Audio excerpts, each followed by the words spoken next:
Natalie from the Energy Boutique with your energy forecast for April 2022. So on April 5th, we have Venus, the goddess of love and beauty and worth and pleasure and joy and happiness, moving out of Aquarian energy and moving into Pisces. So her time in Aquarian energy was very necessary. However, it kind of detached us from our personal relationships so that we could get a little bit of freedom, a little bit of independence, a little bit of space away from those that have been very close knit to us in order for us to reestablish our energy and get a clear vision on where the power exchange is out of whack, out of balance in some of our relationships, and what it is that we need to do within ourselves in order to recreate strong enough boundaries within our own self-worth, within our own self-value, so that we can truly protect ourselves and do right by ourselves in our personal relationships. Now, Venus in Aquarius has had a hard time. That's not her most favorable position, making us emotionally detached, a little bit cold, a little bit rigid, and we've definitely been all up in our headspace. Of course, that Aquarian energy is the visionary energy. We are acting as the observer. We've had a true realization, a true amount of awakenings where it comes to our own self-worth, our own self-confidence, our relationship dynamics, what it is that we're doing to make ourselves happy, what it is that we're not doing that we should be doing in order to protect ourselves, protect our energy, and really balance out the scales of our energy exchanges in our personal relationships.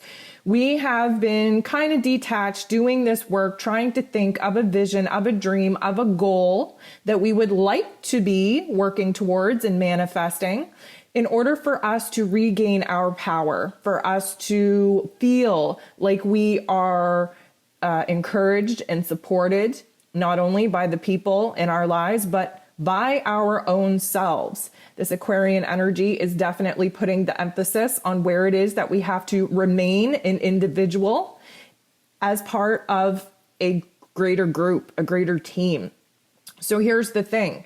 Venus now moving into Pisces is going to get a little bit emotional. We're moving out of that head space into the heart space. Pisces energy is a water energy, so this really does kind of open up our heart chakras.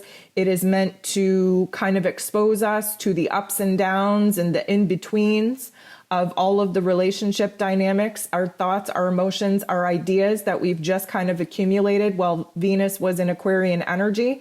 And now we have to bring things full circle. This is really going to be very healing, very transformative. We are definitely going to see some positive changes because we are more empathetic and compassionate to ourselves and to those that we share our lives with. So this Pisces energy, yes, we do have to see the dualistic, polarized forms, the white and black of a situation, but we find balance and peace and harmony in the gray area. So we want to see all levels. We want to see all layers of a situation. And because this Piscean energy is very connected to our higher selves, to our intuition, to our soul, to the soul contracts of our relationship dynamics, we are really going to start peeling back the layers and having a different understanding, a different perception of what is currently going on in the present moment, what needs to happen in a futuristic sense, and how things kind of went down maybe in a different way in the past. And what I mean by that is we've come full circle by the time we get to Pisces energy. And by the time we get into Pisces energy, we are starting to see things from a more spiritual understanding. So sometimes the pain, the suffering, the trauma, the tough love life lessons that we had to go through in the past, sometimes when we start looking back on that with a different set of eyes, with a different headspace, with a different heart space, we start revealing the true nature of the situation and why certain things had to happen in the way that they did. So we have the goddess, the divine feminine energy in all of the love of Pisces energy. And it can be very consuming. It can be very overwhelming. And the downside to this is that when it becomes overwhelming, we check out, we disassociate, we move into imaginary la la land. And B, when we are realizing that we are overwhelmed by all of these, even good emotions, because you can just be totally consumed with love, we tend to miss the details of our reality. We tend to kind of fluff things up and romanticize things a little bit more than what is needed. Now, although we are in a situation to understand the deeper meaning, the deeper purpose of it, we're also able to forgive ourselves for the role in which we played in some of the not so nice parts of our relationships, of our own self-worth, of our power exchanges in those relationships. And of course, we have to kind of love and embrace ourselves before we can go ahead and start kind of giving those same types of understandings to the people in our lives. Now, this is going to be a great time to tap into a brand new value system, a brand new emotional system. This is a great time to unleash some of that pain and suffering through modalities such as art and music and writing. This is a very tender time. We become a little bit more affectionate. We really do crave intimacy and connection. And for those of us lacking that intimacy and connection, it can feel very overwhelming. And we could find ourselves in the scarcity mindset, which of course does nobody any good, because that is a vibration that is sent out to the universe.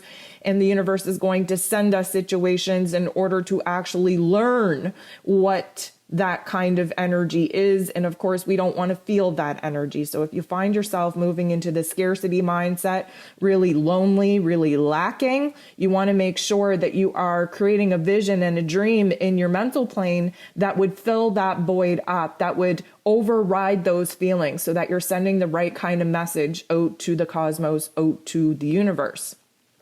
We are going to be longing for something, and it might be very difficult for us to figure out what that is. It might be very hard to define what it is that would actually satisfy our discontent at this time. We have a big problem with boundaries right now. And because we're in Aries season, and Aries season is more focused on oneself than the team, than the relationship, than the group, we really do have to find a kind of a fair balance between honoring ourselves and honoring the partnership or honoring the team. Boundaries are going to continue to be tested, because Venus needs to level up her self-worth and her self-confidence in order to put herself first. And we only do that by recognizing where it is that we're constantly second in other people's lives when we go out of our way to make those people first in ours. There's a lot of shadow elements to this particular energy. Mostly, we're very naive. We can be deceived, especially in new relationships and existing relationships, that the power exchange is not fair.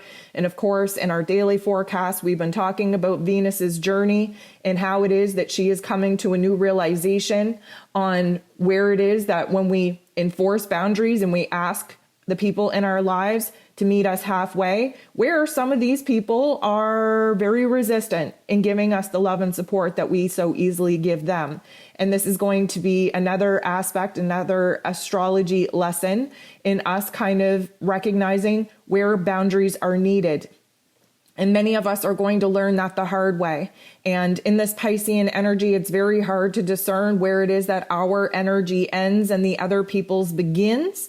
And we are going to have to kind of get down to the nitty-gritty on seeing those life lessons actually manifest in our physical realms in order for us who need to learn the hard way to get the big picture.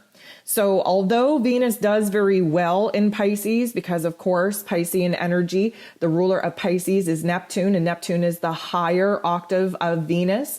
Neptune connects to the ethereal realms, to the higher realms, and that's kind of where we manifest. And then Neptune passes that vision, passes that emotion, passes that want, need, and desire onto Venus, who rules over our lower our lower level lives here in the 3D realm. And that's where she gives birth to new elements. That's where we can create new realities for ourselves, especially where love and relationships are concerned.